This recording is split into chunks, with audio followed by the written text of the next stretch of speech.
All right, bull runners, welcome back to the channel. So a lot of people are wondering what's going on with XRP right now. What's happening with the central banking digital currency initiative that is being ushered in? When is this going to take place? And some massive XRP price predictions. So in this video, I'm going to be sharing with you why personally, I'm bullish on XRP. And again, don't sell XRP. I want you to do your own research after this video, but I'm going to share some facts and some data with you in this video for why I personally choose to hold XRP, because in recent discussions, the Banque de France, which is France's central bank, has been considering XRP and Ripple for the launch of their central banking digital currency. And the central bank, has been leaning towards XRP over, Bitcoin or Ethereum. But what's driving this choice to work with a company like Ripple? Why are these banks leaning towards Ripple, and why is XRP's price not going up? I mean, if we look at the chart right here, you'll see that we're in an uptrend right now. So we're consistently making higher lows.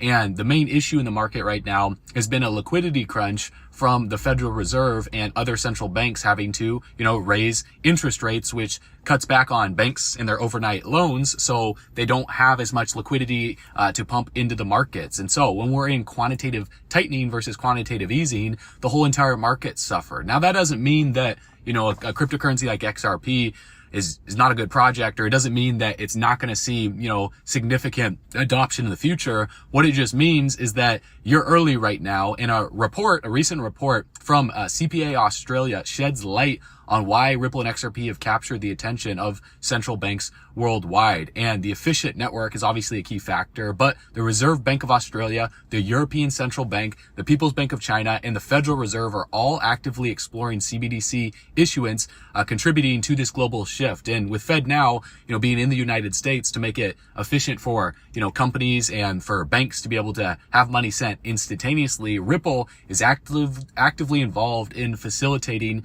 CBDCs, right? They're testing a private version of the XRP ledger, making it easier for global central banks to issue and manage their CBDCs. So it's a significant step towards the inevitable arrival of the world's first CBDC. Now, whether you love this or you hate this, or you don't like CBDCs because of the control that it's going to give to centralized authorities, nonetheless, this is massively shifting the power over to not just the government, but a company like Ripple. So why is Ripple and XRP trusted by banks as a CBDC model, and what makes XRP different? Well, they offer a unique advantage because Ripple allows for the creation of new currencies, and developers can control the supply similar to central banks, versus the US dollar having an infinite supply that drastically devalues the spending power of the dollar. This flexibility is a game changer, guys. It's a game changer. In a recent survey by the Bank for International Settlements, which is the central bank that tells the other central banks basically what to do, they reveal that approximately 24 central banks,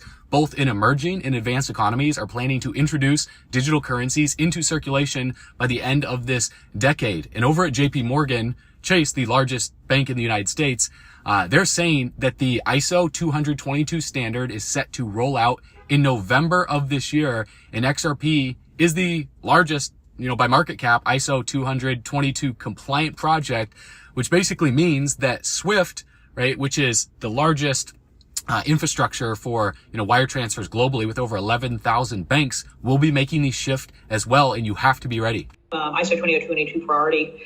So no one has said not all that important. So that's good. Certainly lots of folks are focusing on this. It looks like it's of high importance across. I know the November 2023 date is what everyone has been marching to. So that's good. It looks like it's very high on the priority list. So when you see all these insane price predictions for XRP, like $589 from The Simpsons, or even XRP in the thousands of dollars, like this video right here, showing, XRP glitching to over $9,000. Now, how would that even be possible? Because for XRP to even go to, let's say, $100 with the current circulating supply, the market cap would need to be over $5 trillion. Now, that might seem like a lot of money, but the main way that would be possible for XRP to go to a price prediction of $100, let's say as a hypothetical, is just for a few of the largest central banks to use XRP daily. So to put this into perspective for you in terms of liquidity, when I talk about liquidity crunch with the Federal Reserve and with the banks, JP Morgan Chase, the largest bank in the United States, they process nearly $10 trillion a day in more than 170 countries and 120 currencies. That's $10 trillion a day. Not a year, a day, every single day. So imagine if a bank like JP Morgan came out one day and they announced that they're using XRP for cross-border transactions and holding some XRP as a reserve. What do you think would happen to the price? Now, it doesn't mean the price would go up, but that would be a flip switch right there. That would be what would take place if a bank like JP Morgan Chase were to announce that. Now, they're keeping things under wraps right now, but what do you guys feel would happen? Because they also said, we've built a legacy preparing businesses for the future, investing billions in tomorrow's technology so our partners can evolve, adapt, and innovate to move them in the world forward. Now, what do you think they're talking about there when they say tomorrow's technologies? It's clearly distributed ledger technology. It's clearly blockchain technology. Now, central banking digital currencies, they're designed to serve multiple purposes, and many central banks are developing what's called retail CBDCs, as the use of physical cash declines. Some countries like the Bahamas, the Eastern Caribbean, Jamaica, Nigeria, they've already implemented digital retail currencies, and 11 more central banks are exploring similar initiatives. So as the domino tips from, smaller banks and smaller central banks around the world to the largest ones, we're going to keep you updated on this channel so you can be in the know with what's going on with these central banks, what's going on in the crypto space, and what projects and what companies to keep your eyes on. So make sure to subscribe to the channel, like this video if you want to see more updates like this. And secondly, central banks are also considering wholesale CBDCs, which will revolutionize financial transactions between institutions, which is where the big money is. This is where the big whales play. So it's early right now, guys. This is just starting out. And by 2028 and 2030, you're going to see what's going to happen. Even this year, by the end of this year, this approach involves tokenization and has the potential to enhance cross-border payments, right? Among other benefits, 9 central banks,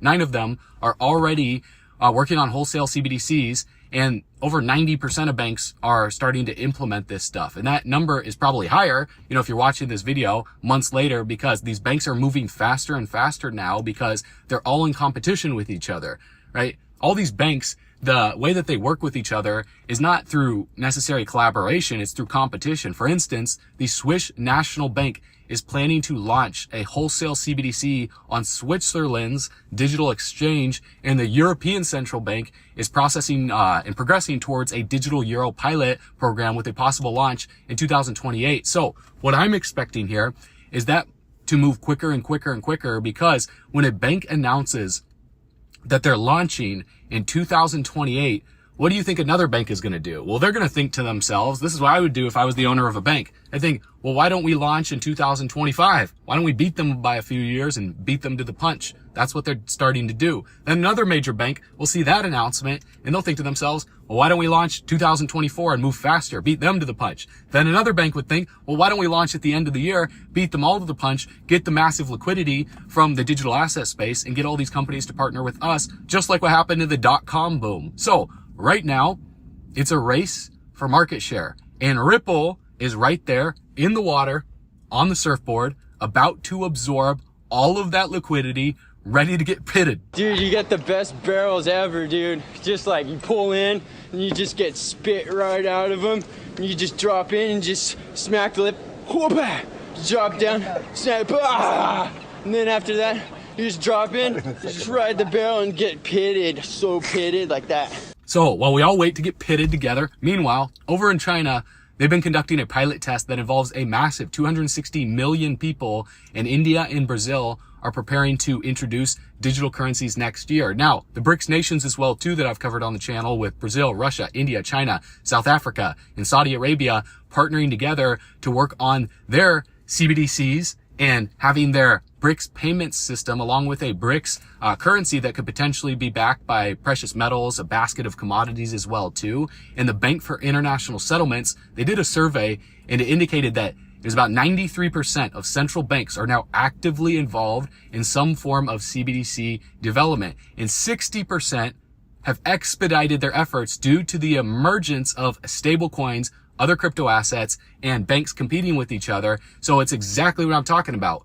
Competition speeds up implementation. Competition speeds up implementation, because if you're running a race and you see someone catching up to you, you're going to run faster. That's what these banks are doing. So this is a big deal for Ripple as a company, for XRP, because RippleNet, they offer 3 different solutions for banks, payment providers, and massive corporations. Number 1 would be they process cross-border payments using fiat currencies. So as the money old school fiat payment rails get overhauled, they can help with the transition for the SWIFT network as well too. Number two, they're offering on-demand liquidity using Ripple's digital asset, XRP. So central banks can hold XRP in reserves, which could potentially affect the market cap of XRP. And more central banks would be excited about using XRP because the transaction costs and the speed to transfer is very, very cheap. Number three, they provide a standard interface that allows corporations to pay their employees using XRP because, when you pay your employee using ACH or wire transfers, it takes 1 to 7 business days, and you got to pay a $25 fee. So if you're sending an employee a check of $1,000 or $2,000, and you have, 1,000 or 2,000 1099s that you have to send out, and you're sending all these wire transfers and all this stuff rather than checks, it's a headache. And so using XRP, you're paying pennies, and it gets there instantly. So your employees would be happier. Your bottom line, you would save a lot more money, and it'd be a lot safer as well too. Now, using RippleNet, what banks are able to do is they're able to save 60%, roughly 60% of the total cost per payment as the SWIFT fees are eliminated when they make their shift to distributed ledger technology. Now, this is a big deal because SWIFT is the largest and the most widely used global network for banks and financial institutions. They connect over 11,000 institutions worldwide, guys. You know what SWIFT is? It's how you do your wire transfers, right? And so if you go to their official website on swift.com, it says, at SWIFT, we have been extensively analyzing and testing the potential application of blockchain technology in the financial industry. We're delighted with the outcome of our DLT proof of concept exercise that was looking at the application of the technology to the problem of liquidity management, which is a serious problem for banks. One of the things that it allowed us to do was to confirm our conviction that the use of standards, business standards with DLT is going to be critical to getting their widespread acceptance. We were very careful to ensure that we used ISO 20022 business definitions for the data exchanged by the participants using the DLT technology. And that was important because when we came to integrate that technology into the back offices of the banks, we found that they were already familiar with the terminology and the data that we were specifying on the DLT, and it therefore made integration much more straightforward. It's all linked to Nostro account. A Nostro account, that's an account that is held by a bank with foreign banks to support cross-border payments of its corporate clients. Essentially, there are two issues linked to those accounts that we were aiming to improve and to solve. Those two problems are reconciliation and liquidity management. Well, the idea was to use a shared ledger between the Nostro account owner and its servicer to share all information and all postings on a particular account in real time. So as part of the proof of concept, we worked with 34 banks to design a solution to solve that problem. So we used Hyperledger Fabric, which we combined with some Swift assets and deployed in the Swift DLT sandbox to allow the 34 banks to test what were the improvements to the liquidity management process and to the reconciliation process around Nostro account. So the first thing we learned is that from a business point of view, the proof of concept demonstrated its value. So if you use distributed ledger technology to share information on a Nostro account between a servicer and an account owner, well, you do get improvements to the reconciliation and liquidity management process. So that is the first finding. The second finding is that from a technology standpoint, yes, the progress which has been made by DLT and Hyperledger Fabric in particular was huge. We were able to solve lots of industry requirements that we were not able to do before. So we had a very strong governance ensured with access being controlled and permissions being enforced. Data was stored in a confidential manner. We had standardization built in with the support of ISO 20022, and all participants were duly identified through their BIC and keys were signed by a certification authority. On the other hand, the POC also reveals that to take benefit of the solutions, there were a number of industry prerequisites which needed to be met. As an example, as much as it's useful and beneficial to have a platform to share information in real time, if the back offices of banks are not ready to feed the platform in real time, then the benefits are not reached. Well, first, we're going to work with the community on the prerequisites, promoting the fact that real-time reporting is important and is required for the POC. We'll also make sure that we will work with the community on helping towards migration to ISO 20022 as a means to reduce integration and implementation costs. From a technology point of view, what are we going to do? So we will keep on doing our DLT effort, doing more proof of concept and so forth, in order to progress towards our vision, which remains to evolve our platform with DLT capabilities to ensure that over time our members can benefit from DLT solutions provided by Swift or third parties, reusing their Swift infrastructure and connectivity. And so once Swift starts to usher in ISO 20022, it's game over. Ripple's Liquidity Hub is enabling financial institutions and businesses to easily and effectively source digital assets from global crypto markets, allowing organizations to unlock new revenue streams by offering end-to-end ability to buy, sell, and hold digital assets. So it's just making things a lot more efficient, right? And American Express, when you look at that company being global and Santander having partnered with Ripple to speed up cross-border payments between the US and the UK, by using blockchain technology, Bank of America also partnered with RippleNet's technology. So despite the legal battle and despite the liquidity crunch and potential recession on the horizon and the effective federal funds rate, going up and wondering what's going to happen with SEC versus Ripple, well, Ripple's been growing with central banks. All these central banks during the lawsuit were partnering with Ripple. They knew something that the average retail investors did not know. And Brad Garlinghouse noted that the XRP liquidity has surged outside the US, especially in over in the Asian region. Despite the initial hit to XRP's price, it bounced back, gaining over 100% in 2021 with a market cap right now, the time of making this video, about $26 billion, which is really small compared to the liquidity of, look at JP Morgan Chase processing $10 trillion per day. XRP has a total market cap of 26 billion. So what's next for this project? What do we have to look forward to? And with rumors swirling and circulating out there, I don't like to talk about rumors too much, but this is really interesting because Ripple is potentially announcing that they're settling with the SEC at their party in New York, September 29th, in regards to XRP being sold to institutional investors as securities. So we will see if this is true or not, but I've been saying this for months, guys. Ripple will most likely have to pay some money to settle with the SEC for selling XRP to institutional investors as securities, and that's what's called their rite of passage. This is what happened with Microsoft. It's what happened with Tesla. It's what happened with Apple. The SEC sues all these large companies just to make some money and to assert their authority over through control, but not by due process. And then these companies just pay them some money, and then Ripple will continue to do business as usual, but they're going to be doing bigger business because they're the only altcoin that has clarity. No other altcoin has clarity. Bitcoin is a commodity registered or regulated by the CFTC. XRP is the only other project that has clarity. Everything else is under question. But here's the exciting part, okay? Ripple might go public with an IPO. And Brad Garlinghouse has said this, that the likelihood is very, very high after the lawsuit is over. So could that be one of the announcements that comes at the party in New York at the end of this month? We'll see what Brad Garlinghouse has to say. And if you subscribe to the channel, I'll be updating you guys so you can be in the know. And Wall Street expert Linda Jones, she believes that buying buying Ripple's shares now, if you're an accredited investor, could be a fantastic investment. So if you guys are an accredited investor, let me know in the comments below, because Ripple's potential for growth is immense, especially when compared to, Coinbase's $86 billion valuation when Coinbase launched. Coinbase obviously dropped with the bear market, but we're going back into a bull market leading into 2025. And so Jones is suggesting that a $10,000 investment in Ripple shares could potentially become $140,000, even if Ripple doesn't outperform Coinbase. Now, I'm not saying that. That's what she's saying, and I'm curious on your guys' thoughts for that, but I do think that it will perform well. So if you're an accredited investor, then, you could participate in that. But if you're not an accredited investor, and let's say you're just holding XRP as a retail investor, then like this video, make sure you tap that subscribe button if you want to see more updates like this, guys, because what's happening right now, with the globe, we are going to be going into a completely different financial landscape. Just like before the SWIFT system was implemented into banking, it took, 20, 30 years for it to take place.